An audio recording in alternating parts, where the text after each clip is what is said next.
Welcome back to HGC Korea, everybody. I am Wolf. With me is G-Clef. Rally Jaffa did fill in for me yesterday, and so appreciate you doing the hosting yesterday and having Rally in here, dropping the KR knowledge bombs. It was a pleasure to have him back here again. But I'm back. I'm a little bit sick today, but I am good to go. Do not get close to me, Wolf. I'm not that sick, You're don't worry. contagious. But I see you brought an Overwatch hero with us. Yeah, last I came night. I back. knew you were busy. And the Volskaya Foundry plus Anna's looks sick. And I can't wait. Of course, we are still waiting for the actual Kel'Thuzad to appear next weekend. But still, with Kel'Thuzad disabled, we will be on live patch for this weekend. Yeah, I guess we'll probably see Junkrat and Anna maybe in next year's HGC. I don't know if they'll make it for BlizzCon. Like, it's a maybe ways Anna away. will appear for BlizzCon. Maybe. I think the timing will be a little bit. Could be, but not sure. Yeah, I just excited to play the heroes in general, and I thought that the reveal was really cool. It was super cool. I love dubstep, and so when the dubstep was happening and Falstad was getting shot by Ana, that's when I was like, oh, I was getting super hyped in that moment. But wow.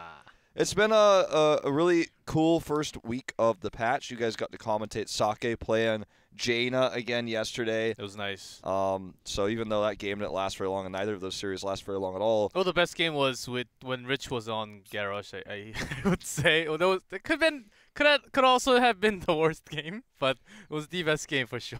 Yeah. So we'll see if Leoric continues to be picked heavily. Yeah. Lots of EU first pick Leoric we saw happening, and Nova came out in NA.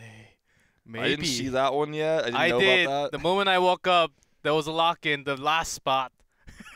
And then it was a 2-0, and then right after Nova pick, there was a reverse sweep. All right. Well, that's what happens. That's what happens, guys. Don't when pick you Nova. Last Don't pick Nova especially. Yeah. Do not pick Nova, people at home. It is not the right choice. So we are going to head into our first series of the evening fairly soon. We're going to look at our standings here first.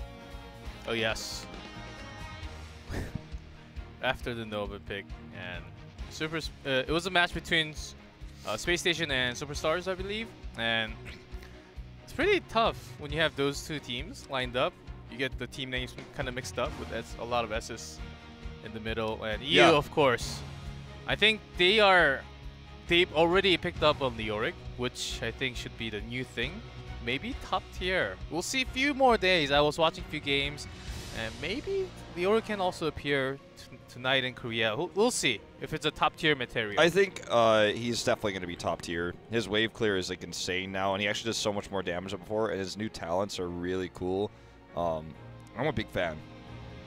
That being said, I've only played probably like 5 games of him on the new patch, but like my first impression as just a guy playing Leoric in quick match is that he's really good. We'll see if that continues to carry over through the real pro scene here. So we have our first match, of course, L5 and Mighty. L5 does need to win this in order to keep their second place spot. Of course, they're in third right now, but they have 1 less game play. That's why. They actually have 2 less game played compared to Tempest, so they do have to have 3-0 tonight. But if they're still 3-0 by MVP Black, and if Tempest finishes with perfect games, then they will be tied. So there may be a chance of tiebreaker coming up for the first time in Korea. Yeah. I'm not sure, but if L5 drops a set to Mighty, that will be an upset, and Tempest will be watching home, and they'll be smiling for sure. That is for sure. So L5 has to win this, absolutely, as you say. Our second matchup between RRR and Blossom, less important for playoffs, but Blossom winning it would almost guarantee them a higher position than MVP Miracle going into the playoff gauntlet, so that is going to be important for them, but less important than I think the first matchup is for L5, since Blossom is down at the bottom of playoffs. For RRR, the match is essentially meaningless in terms of standings, unfortunately. It won't change much, but this is going to be a good matchup for them. They were able to take a series against Raven. Maybe they can take a series against Blossom here now as well. We will see. L5 defending Eastern Clash champions, and they were able to take the title back from MVP Black. I'm excited to see what this team is going to do with the new meta, because L5 always feels like has been ahead of the curve in meta, but not the same way that the MVP teams were, but kind of in a way of understanding how to beat a meta rather than wanting to play it, if that makes sense. Yeah, exactly. I talked to Hooligan this week, and he was saying MVP Black, during scrims, they're still the dominant one, and especially with Kel'Thuzad. He thinks Black will even be stronger because Sake will often be playing on Kel'Thuzad, and just one more mage into the draft. He said it creates a big shift from this meta. Oh, sure. We'll see next week, and I'm very excited, but there's also a crazy match coming up tomorrow, which is a big one. Yeah, tomorrow's match is the super important one, L5 and Black. That is one that you do not want to miss. So L5 and just at 2 match days behind. That's why they're playing both here. As we're getting close to closing out regular season. We have 2 weeks left. So Swoi, yeah, he's the key player here. He's the key player, but oftentimes he has been, because we have so many double supports now, like if you look at Tempest, Hong Kong is really flexing in with lots of Karazims. Yeah, SDE. SDE also, but the rumors, words on the street is that SDE is not really feeling too comfortable still on the support role. Let's see how well he plays tonight, because it will show a lot if we are looking into tomorrow's matches, of course. Absolutely. I remember, too, for Mighty, this is definitely a winnable match for them. Like, this is actually a good way to get revenge for L5 knocking them out of Eastern Class essentially last season, or last split. So now that we're in the second round robin here, part 2 of phase 2, this is an opportunity for Mighty to kind of get that revenge. And I think they certainly have a good chance of taking at least a map here. Taking the series is absolutely a possibility. And yeah, SDE's healing his secondary supporting, I feel like it could be the weak link that they need to break in order to take this series. So let's see, maybe they will just not do the double support anymore, as we are shifting into, again, just solo support meta. And on the other side, we have Mighty here, as they are looking for a possible series win, and also taking a game off of L5 is critical, especially to Tempest, because the top 2 teams will go directly to BlizzCon, and they're looking for a change here. Yeah. So Nasong's back on support. At least that's kind of the way it's been played for this team.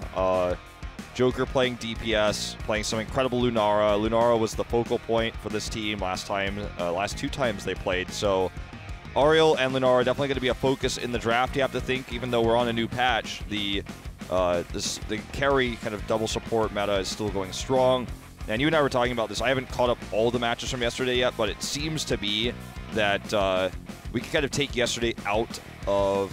We shouldn't take yesterday out of context. We have to remember the context of the 2 stomps that we watched, and the experimentation that took place there was not very indicative of where we'll be in the meta. I think this week, tomorrow's matches and today's matches, I think are much better indicators of where the meta will shift towards. Yeah, especially tomorrow's match will be a big one. Maybe L5 will still try to hide their strategy somewhat, because there is the big one waiting just in 24 hours. So I'm guessing maybe they will also try to experiment with something, lots of different picks. Of course, I'm sure they brought an answer against Mighty's Lunara plus all the supports out there. Yeah. So, looks like we are going to head into this one in just a moment. This is a win that L5 desperately needs. First battleground is going to be Sky Temple, and it will be L5's pick. First pick will go to Mighty in this series for game number 1. StarCraft Battlegrounds removed as usual, and this is a map that L5 has historically done very well on, but obviously when you look at their map records, they have pretty flawless records across the board, since they're always at the top of the board in terms of the score. But it's a map that they can use globals on. They can use their rotational power here. Yeah, that's true. And Mighty also, they have been focusing on teamfight most of the time, and they don't really use too much globals. So I want to see some globals happening from L5, try to out-rotate or Mighty, because they know they can't really use the global. Oftentimes they have a strong push power. They call for the global to come to defend. That's their strategy. Let's see. Let's go into draft and see what kind of style they're going to bring for today's match. Yeah, I think you need both one of these 2 things. I think each team will have one. Either a very strong solo laner or a global solo laner, right? So that global you were talking about is definitely something that I think we will see. The Dahaka is the one that comes to mind first. And as you said, strong laner. Instead of Marthiel, Sonya comes first to my mind, especially when as we cast Korea. We don't see Sonya at all still in other regions, but maybe just a Korean pick. Still going to BlizzCon, Sonya can be a great weapon, or can also be a weakness if the other teams from other regions can actually have an answer against. Oh, certainly. It definitely adds a flavor, so to speak, to the Korean playstyle at the moment, drafting. So L5, they have the opportunity to now grab that strong top laner if that's what they want. It's going to be actually just the pickup of the Holy Cow here in the Uther ETC combo. Not the strongest pick for the map in terms of the early game, but could be a global ETC pick as well. I think they're trying to be flex because after seeing a Tastar pick coming out from Mighty, and you know they want to pick Lunara, but Valavan is a change coming out from their drafting because they oftentimes just give up Vala and then use Lunara as their own to counter it instead. And this Tastar seems a little baited almost, that they want L5 to think that they're going to take Lunara, and I don't think L5 fell for that at all. Yeah. They got what they want. Yeah. Uther ETC. They're just going to wait and respond to Lunara. As you say, playing reactionary in the draft. The Volaban was used so they could try to guarantee Tastar or Ariel, I think. I think they are going to try to head down that Lunara path now. Rhaegar gets picked first. So they've got their supports on lock. Will this be the Lunara? No, Tyrael first. So the Volaban here removes a lot of SC's power and playmaking in terms of hyper carries. So that's one ban that allows them to go down this path without removing anything they want. But the problem with this is now they lose Lunara. That's two, and then Mighty, I'm pretty sure they want to have Greymane on their own, but L5 very likely they will pick Greymane. And Mighty, they have the tools to dive in. And they also banned Genji. Is this an Illidan draft? I'm feeling the Illidan coming out a little more. Yeah, I'm maybe sure Illidan Li Ming or something like that. Yeah, I think you're right, because Greymane will absolutely be taken here.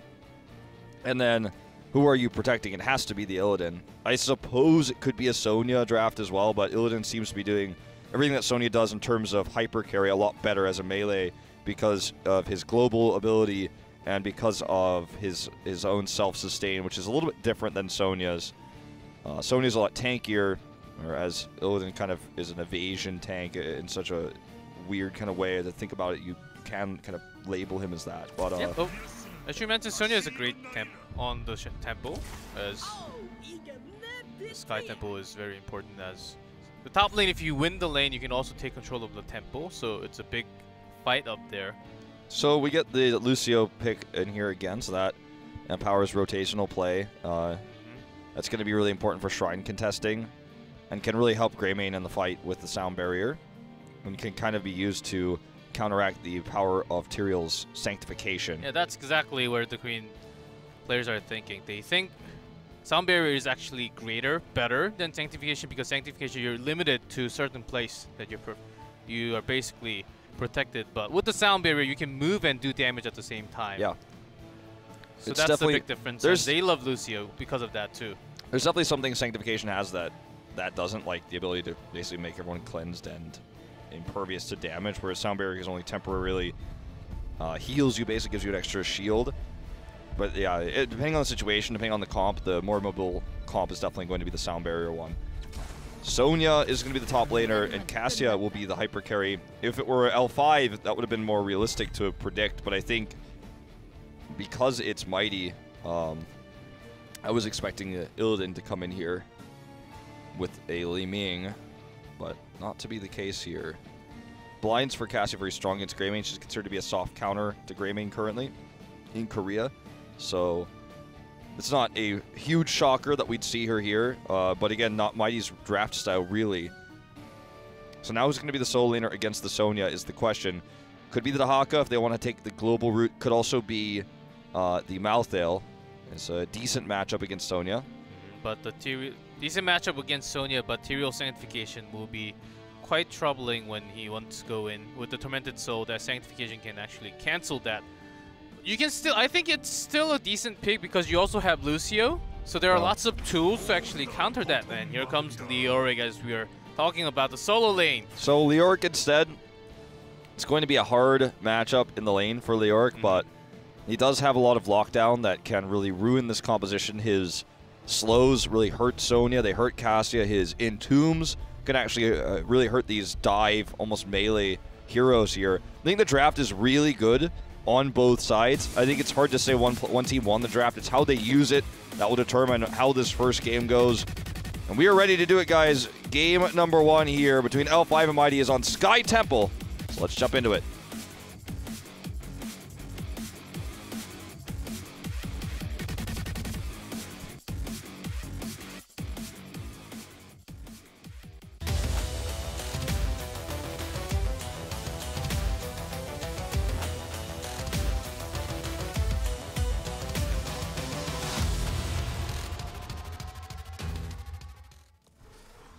In blue, L5, Hooligan on ETC, SC on Greymane, Jungha on Leoric, SD on Lucio, and Swoy on Uther. And in red, Mighty, Joker on Cassia, BDG on Sonya, Good on Tyrael, Nasang on Rehgar, and Magi on Tastar. Okie dokie. So this is going to be Wolf Run for Rehgar at level 1. Do really appreciate that. That doesn't give him quite the mobility that a Lucio will, but it's just going to at least mitigate the difference, I suppose you could say. So, going to be level 1s, trading turrets. This is so common right now. It almost makes me miss the times where people just mindlessly team fight for no reason in mid lane. It's more interesting than this, I think, for the meta.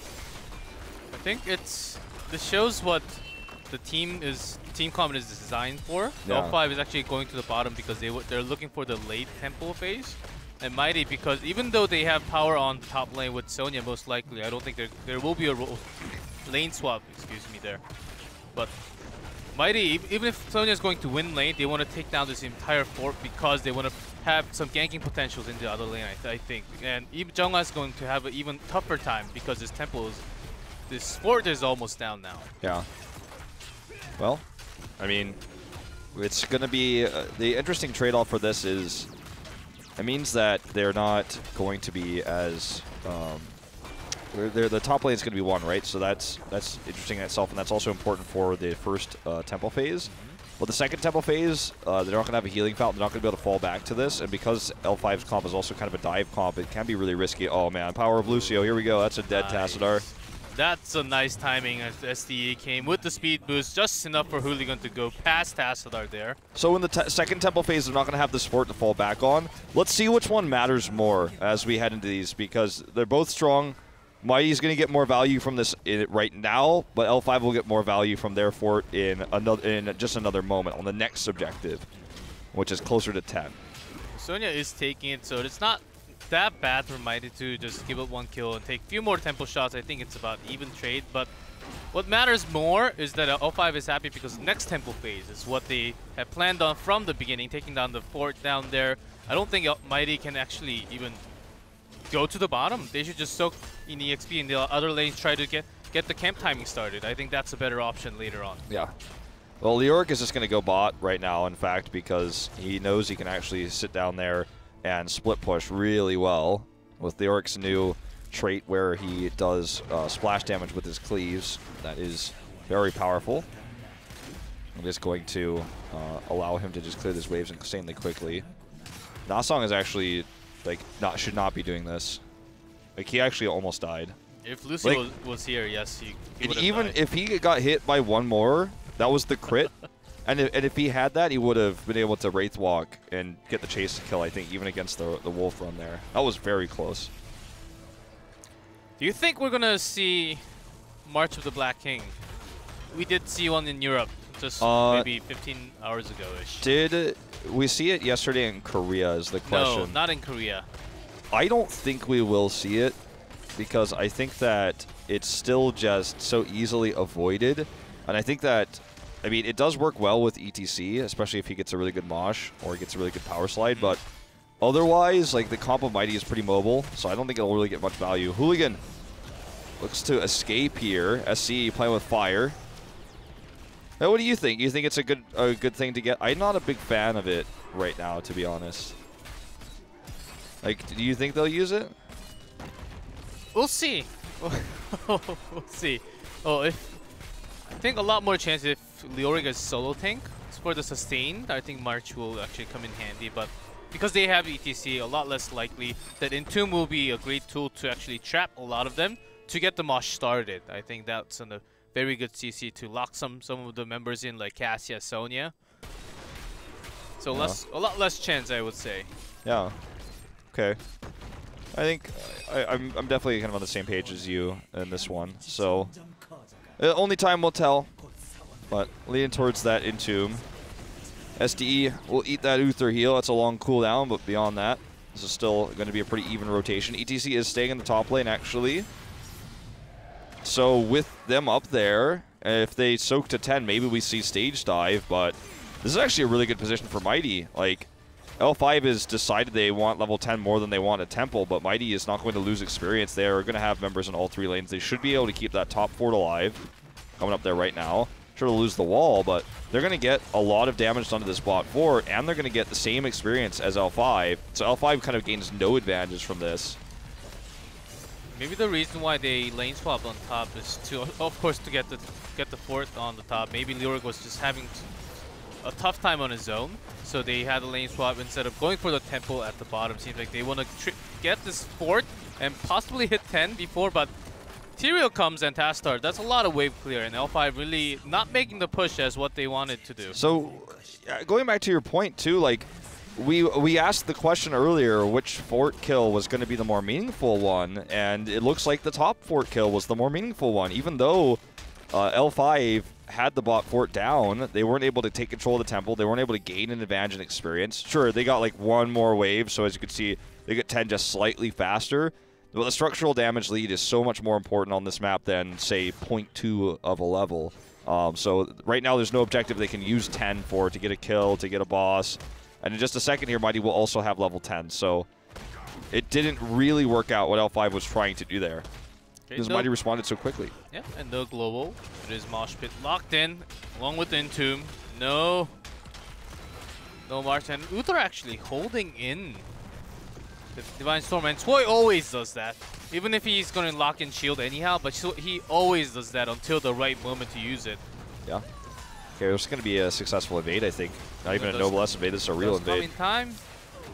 BDG is in serious trouble. Sound Barrier is committed here, but it's not going to actually do the damage required to get this fight as a win for them. Big heroics traded on both sides here. The only thing I would say, Tastar had to come down, and he was a lot quick. He was a lot faster towards the camp, so L5 made the right decision to just back out there. I think they could have fought, but Leoric was just up on top. He had no intention of coming in, so of course 4v5 could have been terrible. What do you think of this Sonya skin, by the way? I love it. I love all the new skins. Flashy, Jaina man. skin, Sonya skin. I think that Jane is just going through a phase. The only problem I have is that, what is it? Who is it on the ETC? He's not using the perfect skin.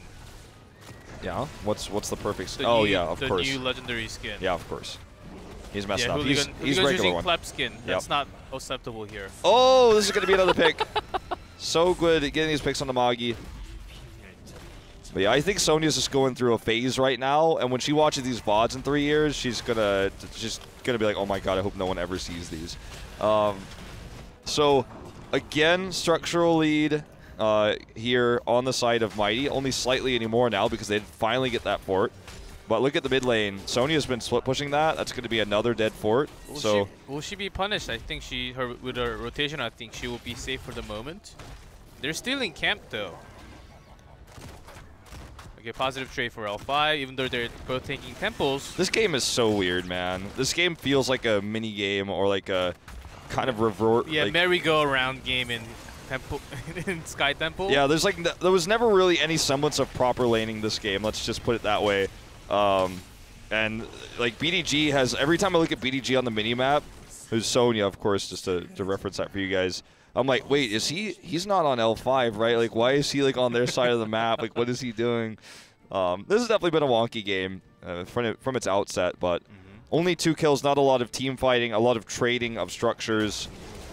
And it's a very macro-intensive game, and I think overall Mighty has gotten the better trades in these, but it's really hard to tangibly say who's ahead right now, as structure's now very much evened up. L5 got camp control, but it won't mean anything, it won't do anything, so it's not that important. I think the next big step really is to try to, neither of these teams have the greatest initiation, but if they can start a fight and get an advantage, taking that boss or getting the next temple phase completely dominated, like 100-0 or something like that, is one way to pull massively ahead. But right now, because there's almost no objectives on the map, it's like, where are you going to find that fight? Where are you going to force it? They do know that Leoric is in the bot lane, Mighty does, so they might try to make something happen here. If they don't do it very soon, though, Leoric is going to get a lot of pushing power done. Yeah, that's true. That's exactly why Tastar is going down for the wave clear, as you can see on the minimap. L5, I don't think they want to fight here, to be honest. There's a big blind, and maybe they're focusing onto Joker, but big blind SD takes a ton of damage from Sonya. Has to use the sound barrier alone. Yeah, he has to use it by himself there. I mean, Swoy hit it, but at no value here. And Sank hasn't even been used yet for Mighty. Jonga has joined the fight now, but it's a bit too late. Incredible trade for Mighty. They won the fight, forced out the sound barrier. All they used was Wrath of the Berserker. This could be a boss opportunity, especially given the position of the map for L5. It's like they just want to bait it out here. And this is a great position for Mighty to actually take that lead I was talking about right before this temple phase. They'll just take the camp, of course. Fire Splitter already used, so the Oryx already on top trying to wave clear. But this temple is the thing. After another camp, the temple opens up at the perfect timing for Mighty. Because L5, I think now they really have to make a decision and has to come for the push. If they have Mosh Pit, if they have all the tools for the team fight, I think it's about time before 16. Oh, that was a questionable spear, to say the least. SD booped him away anyways, but now they're going to try to counter-engage with this. Okay, here comes the big fight now. Leoric's not here again. He's late. So much bounce damage coming out from Cassia. Divine Shield has to be used defensively here. And another one trade for Mighty. L5, oh man, that was a terrible grab there. L5 is not looking themselves in this first game, to be honest with you, G-Clef. Of course, but I don't think they were looking towards a good, like, big team fight because they rely on Greymaine's damage so much. They want to have a perfect engage. If they can pick one off, that would be the best for L5. Because Mighty, their line is so strong. Sonya came from the side. You saw Lucio almost getting deleted alone by that Sonya damage. So this will be a keep. It looks like L5 just cannot stop this, and everything you said, it straight up came true, man. And now it's a very long way back into this game for L5. This was the fight that Mighty needed. Well, several that they took where they got better trades. And like you said, when everyone gets low, they can't win the sustain war against the Sonya. It's not realistic. They need to get picks and with the Greymane damage. Then win the longer fight that way with his damage output after the front line is down. The blinds have been so well played. Like, I really think this is a great game for Joker. Like, this has been his game 100%. Like, he is playing the blinds so correctly. And this has actually been a funny thing that we talked about, but like, Joker is becoming a star DPS. Yes. He's actually becoming a star DPS, which I never thought, because he was a tank for 3 years, I never thought he would actually become that star DPS, man, and it is happening. We'll see a little more. So far, so good on Lunara and also Cassia so far. We'll see a little more as he goes into that assassin role with many more games coming up very soon. TL5, knowing that they... Ooh, good. You cannot, of course, good cleanse comes out from Nasang. Well, it's pretty good that they were able to force that out early, though. Can it power Moshes, can it power follow-up, power slides. Sony did set up the top wave to do a lot of damage. And Greymane is having to babysit the catapults right now. I thought this was going to be Mighty trying to set up for a boss, but he got zoned out. Sonya did come back down, but is no longer going to be pushing that lane anymore. They're just kind of trying to look for a fight, like, really bad. Like, they're trying to force a fight so they can get boss potentially. Yeah, because Mighty has sustain and also burst damage. But L5 in terms, Greymane is their only source of damage, so they need to make sure all their damage, all their focusing goes into 1 or 2 targets. If that's nullified by 1 Ancestral, 1 Sanctification, I think Mighty can basically win the team fight that easy. It's quite simple. It certainly is. Leoric did not take attack speed, by the way. Mostly, I think, because he knows this game's not going much longer. So doesn't have that at 16. Yeah, I think that everything you say is correct. Like, Mighty has not only the damage from Sonya and the Cassia, but they have Tassadar and Rhaegar as well. Like, their comp is so good at long fights, and they're... So here comes Engage, maybe? No, not quite. But was so good at actually making these fights, these trades valuable. As you see, like Sonya comes in, Sank is so well placed, forces out the sound barrier. Entomb actually really good at zoning half the team here, but there's not enough damage, even with the Divine Shield here on the side of L5. Mighty won this team fight already. It's over. SCSC was zoned out. Let's see, he's surviving for the moment. There's lots of poking and kiting going around. Sonya can't do damage anymore. And it seems like T-Real does not get Ancestral. That was a late Ancestral coming out. Can they kill SC though? Okay, the mosh pit here is really good. He's actually just barely going to go down. BDG survives for so long, and SC lives through all of this. If they had been able to kill him, this would have been a totally different story. They got the winning trades at the beginning.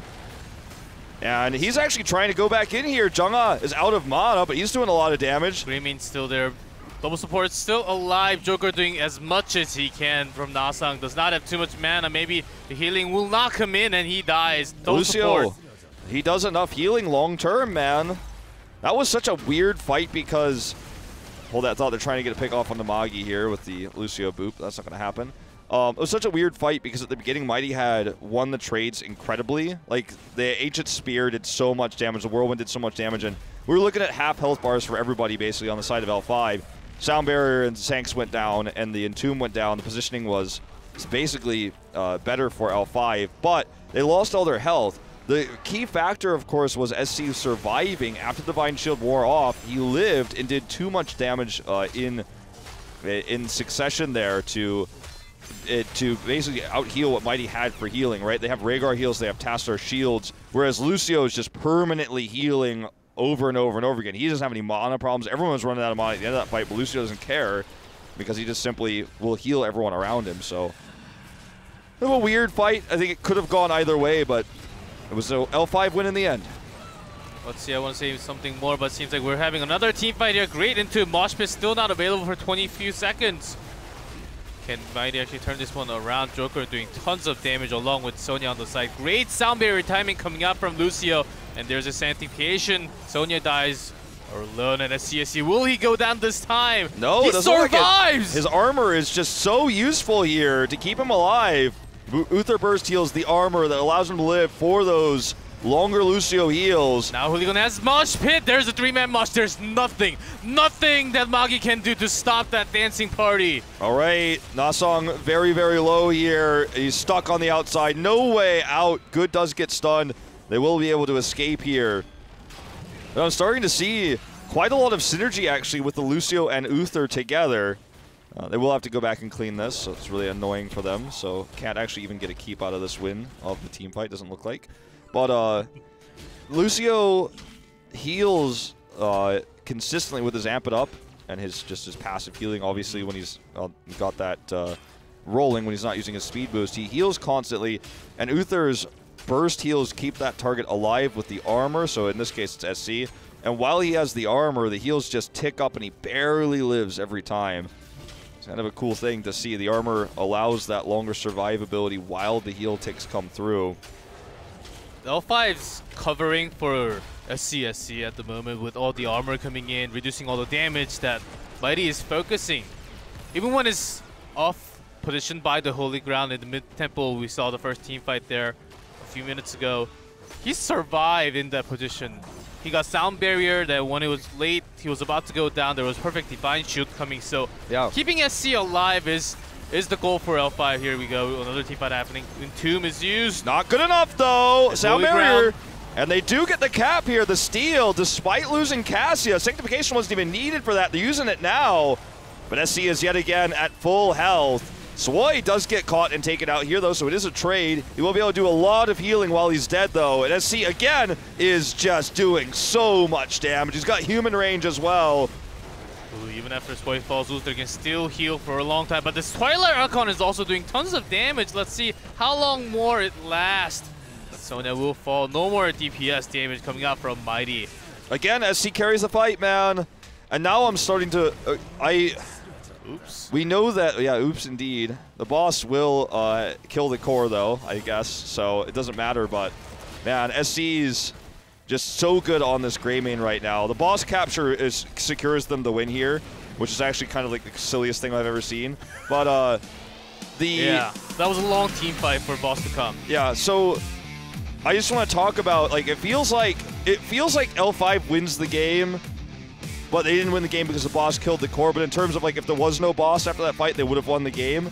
But Mighty understood what was more important was getting that boss. They had Tyrael in position. L5 was willing to contest the boss with Sanctification against them potentially available. Didn't even need it. The Entomb there didn't really help them stay away from the boss either because there were members inside the Entomb. But they won the last team fight, and that Greymane pick is definitely something that I think Mighty needs to be wary of going into the rest of this best of 3. That was a great team fight. They lost the team fight, but it doesn't even matter. Does it matter if you win the team fight, if you win the game? No, of course. And that one was with a lot of delay. I said whoops, and we did not actually. I did not actually watch the minimap, and did not see how far the boss was going into. I thought the key was actually there's a keep at least or something there for the defense, but it went straight to the core, and that was enough time to destroy the entire core for Mighty. I mean, I didn't want to call the game over when the boss was captured because at that moment that was a long team fight. They could have tried to like back out of the team fight and go defend the core. Would have been probably a loss anyways. But when a team fight is that long, what are you gonna do? That's like one of the longest team fights we've had all season. Like that team fight was three like, team fights. Like maybe somebody like went to make a sandwich right before that team fight. When they came back, the team fight was still going like, oh god, glad I didn't miss it. Like somebody just like folded some laundry and came back. The team fight was still going. Okay. But yeah, the boss wins the game, and that's the most important thing, obviously. And so L5 loses it, but it feels like despite losing the game, they won in every other way. They were down a keep. They started to turn the team fights into their favor, though. They had that top keep destroyed. They were able to really bring the game back. They lost the one team fight, which cost them the game. But in a lot of other ways, I feel like they were able to make Greymane so powerful. The human range that we're seeing more and more often now is so powerful in these moments because it means that when you're about to die, you're just able to get back and wait for the heals while still doing damage. And also when you're just not dying at all and your teammates are tanking for you so well, you can still get in safely to do that damage in human form, of course, and then go to finish people off in Worgen form. So it's really those Quicksilver Bullets, I believe is the talent name. It's very much becoming, I think, a meta pick. We're not seeing Wizened anymore, and we're not seeing those cocktail builds anymore. It's just ranged hyper carry Greymane. Yeah, Greymane, of course, with the Uther, when he gets the armor, then he can sustain. He can take so much more damage because that much reduced damage onto Greymane means a lot more healing coming. So Sound Barrel is also available, but for Mighty, their damage output was insane. Yeah. Sonya was doing burst damage. Also Cassia, we didn't see too much of Cassia action, but Joker was often onto the side, doing just auto attacks after auto attacks, giving big blinds that really delayed the fight, especially the last fight too. Whew. Well, let's go into Tomb of the Spider Queen, G-Clef. Let's head into this